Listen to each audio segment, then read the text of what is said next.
Class 10वीं का निर्देशांक ज्यामिति जो एनसीईआरटी गणित का प्रश्नावली 7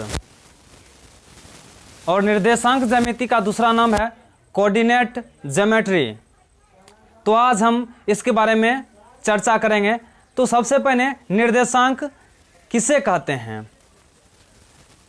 समतल के किसी बिंदु को दो स्वतंत्र वास्तविक संख्याओं से दर्शाई जाती है, वे संख्याएं उस बिंदु का निर्देशांक कहलाती है।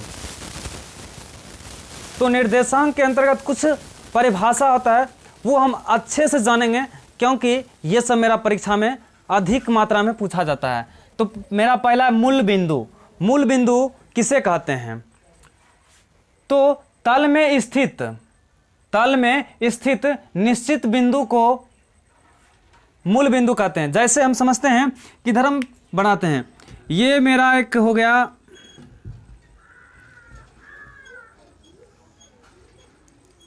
ये, तो कहता तल में स्थित निश्चित बिंदु ओ को मूल बिंदु कहते हैं। कि तल में ये हुआ और यहाँ पर स्थित एक बिंदु है मेरा ओ, इसका नाम है ओ।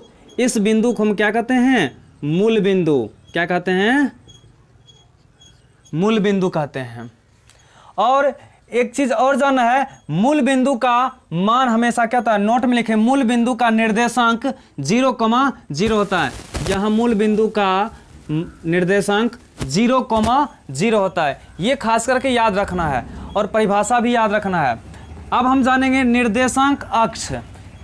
मूल बिंदु ओ से गुजरने वाली लंबवत रेखाएं, मूल बिंदु से गुजरने वाली लंबवत रेखाएं, ये लंबवत हुआ, लंबवत रेखाएं x डैश ओ एक्स तथा y डैश ओ वाई को समकोणीय अक्ष या निर्देशांक अक्ष भी कहते हैं। समकोणीय अक्ष का दूसरा नाम होता है निर्देशांक अक्ष होता है। तो कहता मूल बिंदु से गुजरने वाली रेखाएं, इसका नाम हो गया x डैश ओ और ये x, ये हो गया y डैश और o और y। तो x डैश o और y और o और y डैश, ये सब क्या है? लंबवत है और एक दूसरे से क्या बना रहा है? समकोण बना रहा है। इसलिए इसका नाम क्या हो जाता है? समकोणीय भी हो जाता है। और समकोणीय का दूसरा नाम क्या होता है? निर्देशांक अक्ष भी होता है। अब यहां भी नोट में जानते हैं, रेखाएं x डैश और o, x डैश को हम कौन सा अक्ष कहते हैं? x अक्ष कहते हैं। जैसे यहाँ x डैश o और x, यहां से यहां जो रेखा बना, इस रेखा का नाम क्या कहेंगे? x अक्ष कहेंगे। और y डैश और y को हम कौन सा अक्ष कहेंगे? y अक्ष कहेंगे। ये आपको याद रखना है कि ये x डैश और o और x को हम x अक्ष कहते हैं, y डैश और o और y डैश को हम कौन सा अक्ष कहते हैं? y अक्ष कहते हैं। अब आता है x निर्देशांक। x निर्देशांक किसे कहते हैं? तो x निर्देशांक y अक्ष के लंबवत। x निर्देशांक किसे कहते हैं? तो y, यह x निर्देशांक किसे कहते? तो y अक्ष के लंबवत, y अक्ष के लंबवत दूरी को x निर्देशांक कहते हैं। क्या कहते हैं? x निर्देशांक। और x निर्देशांक का दूसरा नाम क्या होता है? भुज होता है। भुज, x निर्देशांक का दूसरा नाम भुज होता है। क्योंकि कुछ हम उदाहरण आपको बताएंगे तो वहाँ आपको इन सब फार्मूला के बारे में जानकारी रहेगा, तब आपको कुछ क्वेश्चन बन सकता है। x अक्ष क्या किसे कहते हैं? x अक्ष का परिभाषा अगर पूछेगा तो याद रखना, y अक्ष के लंबवत दूरी को हम क्या कहते हैं? x अक्ष कहते हैं। और x अक्ष का दूसरा नाम क्या होता है? भुज होता है। x अक्ष का दूसरा नाम भुज होता है। यहाँ तक कोई दिक्कत नहीं है। अब y निर्देशांक पूछा तो x अक्ष के लंबवत दूरी को y निर्देशांक कहते हैं। अगर x निर्देशांक पूछा तो y अक्ष के लंबवत बताएंगे। अगर y निर्देशांक पूछा तो x अक्ष के लंबवत दूरी को क्या कहते हैं? y निर्देशांक कहते हैं। और y निर्देशांक का दूसरा नाम क्या होता है? भुज होता है, ये याद रखना है। सॉरी, कोटि होता है। y निर्देशांक का दूसरा नाम क्या होता है? कोटि। क्या याद रखना है? कोटि। और x निर्देशांक का दूसरा नाम भुज, या x अक्ष को हम क्या कहेंगे? भुज भी कहेंगे, और y अक्ष को हम क्या कहेंगे? कोटि भी कहेंगे। यहाँ तक तो कोई दिक्कत नहीं होगा। अब हम ये जानते हैं, ये हो गया आपको मूल बिंदु, और मूल बिंदु का हमेशा मान क्या होता है? 0,0 होता है। अब कुछ हम इस निर्देशांक में मान जानेंगे किस तरह से होता है, प्रथम चतुर्थांश, दूसरा चतुर्थांश, ये भी हम जानेंगे। 6 नंबर है पाद या चतुर्थांश। अक्ष x डैश o x तथा y डैश o y दिए हुए तल को 4 भागों में विभाजित करते हैं। प्रत्येक भाग को चतुर्थांश कहते हैं या पाद कहते हैं। जैसे हम कि ये सब मेरा अक्ष हुआ,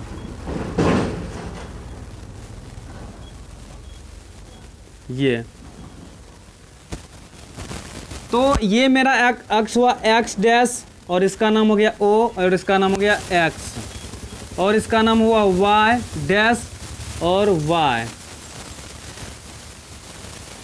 अक्ष x डैश और ये हो गया, और y 4 भाग में क्या करता है? बांटता है, 1 2 3 4। तो ये x डैश o x और y डैश o और y, ये तल को कितना भागों में बांटता है? 4 भागों में बांटता है। उसी को हम चतुर्थांश कहते हैं। अगर आपसे पूछ दिया जाएगा चतुर्थांश कितना प्रकार का होता है, तो 4 प्रकार का। तो कौन कौन चतुर्थांश? प्रथम चतुर्थांश, तो इसका नाम हो गया प्रथम चतुर्थांश।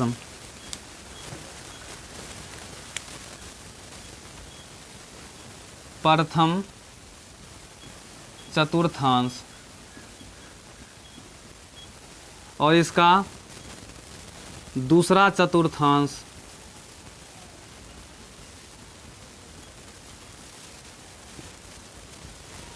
तीसरा, और ये आपका चौथा चतुर्थांश। तो चतुर्थांश 4 हुआ, क्योंकि 4 भागों में बांटता है चतुर्थांश, तो 4 चतुर्थांश। प्रथम चतुर्थांश, दूसरा चतुर्थांश, तीसरा चतुर्थांश और चौथा चतुर्थांश। अब हम ये जानेंगे कि प्रथम चतुर्थांश का आखिर चिन्ह क्या होता है, दूसरा चतुर्थांश का चिन्ह क्या होता है। तो ये x जो है, ये x वाला ये प्लस में लिखाता है, 1 2 3, और y भी जो है प्लस में लिखाता है। जो डैश वाला होता है वो माइनस में चल जाता है।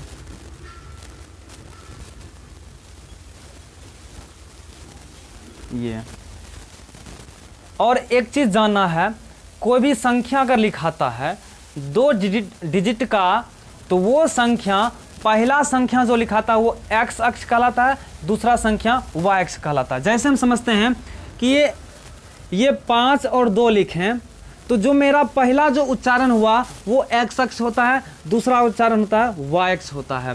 कोई भी संख्या अगर हम लिखते हैं 10, 5 भी लिखते हैं, तो हम पहला उच्चारण क्या किए? 10 किए, तो मेरा हो गया x अक्ष और ये y अक्ष। अगर हम पहले 5 का नाम लेते हैं तब 10 का नाम लेते हैं, तो ये मेरा x अक्ष और ये मेरा क्या होता है?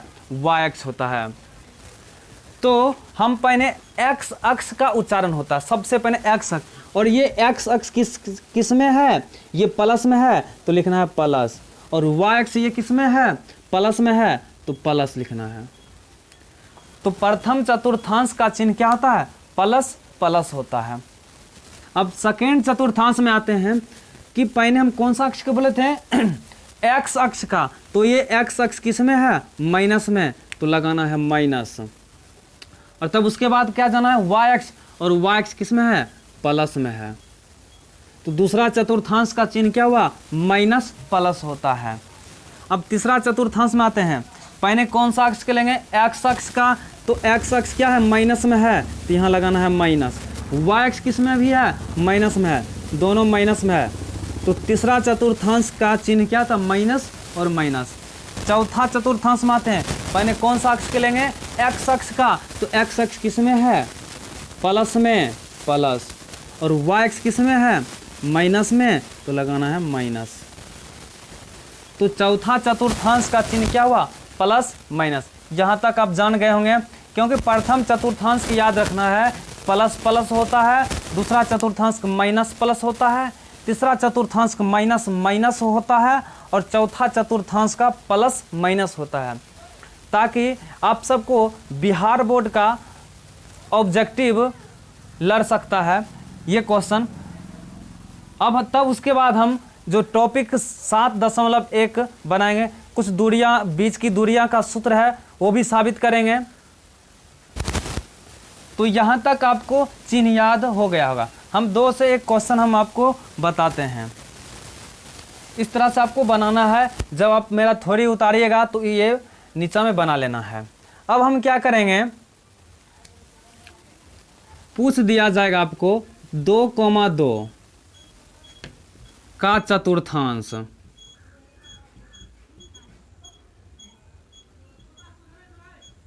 चतुर्थांश -3, -2 का चतुर्थांश,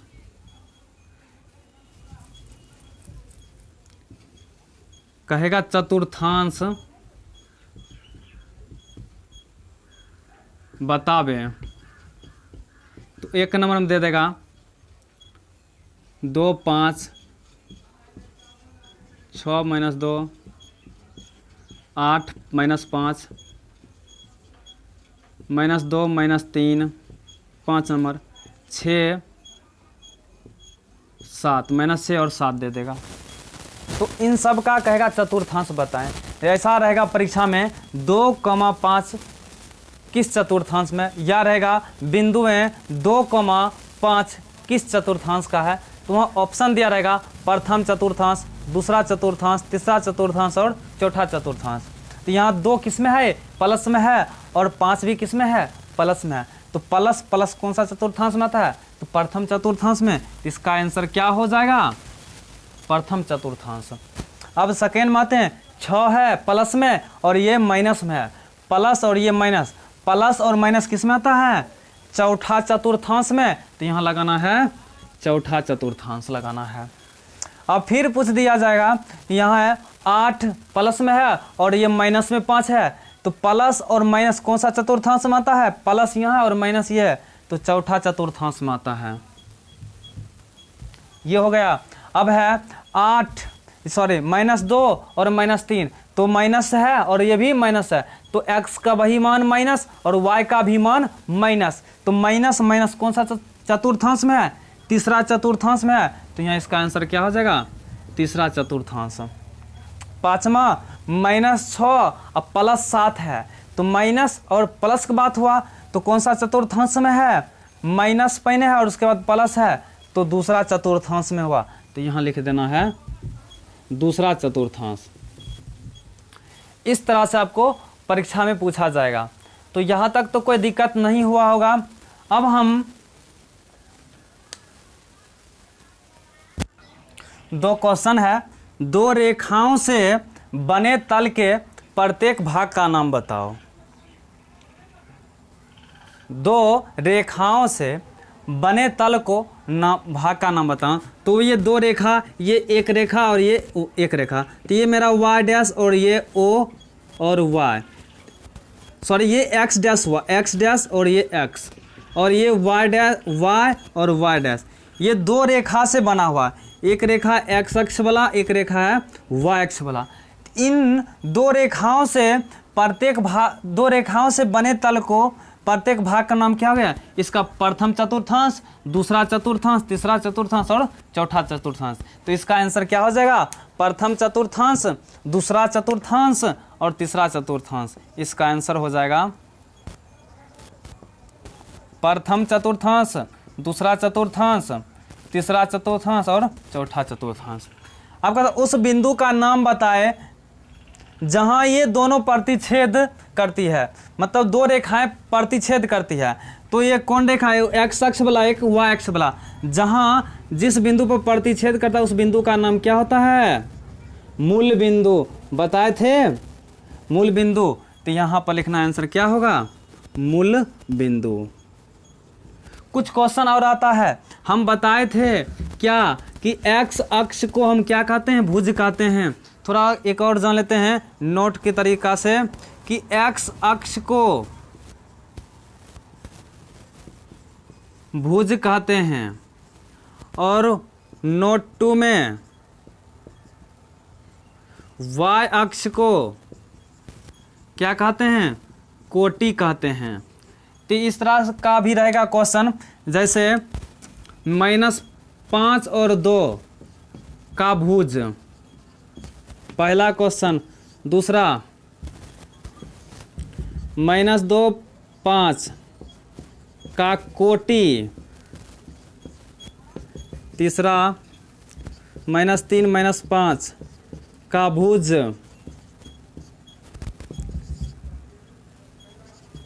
सात का कोटि का भुज। इस तरह से आपका क्वेश्चन भी रहेगा। तो यहाँ हम बताए थे कि एक्स अक्ष जो होता है उसको हम क्या कहते हैं, भुज कहते हैं, और वाई अक्ष वाला को हम क्या कहते हैं, कोटि कहते हैं। तो ये मेरा पहला जो है ये एक्स अक्ष हुआ और 2 मेरा वाई अक्ष हुआ। एक्स अक्ष और ये वाई अक्ष, एक्स अक्ष और ये वाई अक्ष। तो हमको यहाँ भुज कहता है, अब भुज को हम किसको कहते हैं, एक्स अक्ष वाला कहते हैं। तो एक्स अक्ष में कितना है, -5, इसका आंसर क्या हो जाएगा, -5 हो जाएगा। फिर कहता है -2 5 का कोटि, और कोटि को हम कौन सा अक्ष कहते हैं, वाई अक्ष कहते हैं। वाई अक्ष में कौन है, -2 हुआ कि 5 हुआ, ये -2 एक्स अक्ष हुआ और 5 मेरा वाई अक्ष हुआ। तो वाई अक्ष को हम क्या कहते हैं, कोटि। तो इसका आंसर क्या हो गया, 5 हो गया। अब -3 और -5 का भुज, तो भुज क्या होता है, एक्स अक्ष को कहते हैं भुज। तो एक्स अक्ष पर जगह पर कितना, -3, तो यहाँ लगाना है -3। ये भी हो गया मेरा आंसर। फिर 5 और 7 का कोटि, कोटि कौन सा अक्ष को कहते हैं, वाई अक्ष। इसमें वाई अक्ष क्या है, 7, तो इसका आंसर 7। 2 और 3 का भुज क्या हुआ, तो भुज हम क्या कहते हैं, एक्स अक्ष को कहते हैं। तो एक्स अक्ष जगह पर क्या है, 2 है। इस तरह से आपको बनाना है। इस तरह से भी आपको क्वेश्चन रहेगा, आप बना सकते हैं।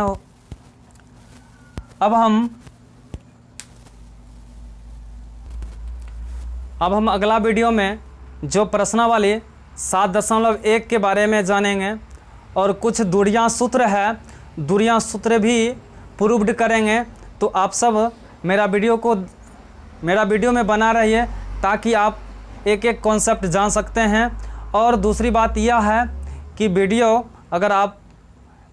मेरा वीडियो आपको अच्छा लगता है तो लाइक और शेयर और सब्सक्राइब ज़रूर करें। और कोई प्रकार के क्वेश्चन भी दिक्कत होता है तो कमेंट में लिखिए और उन सब क्वेश्चन का सॉल्यूशन होता जाएगा।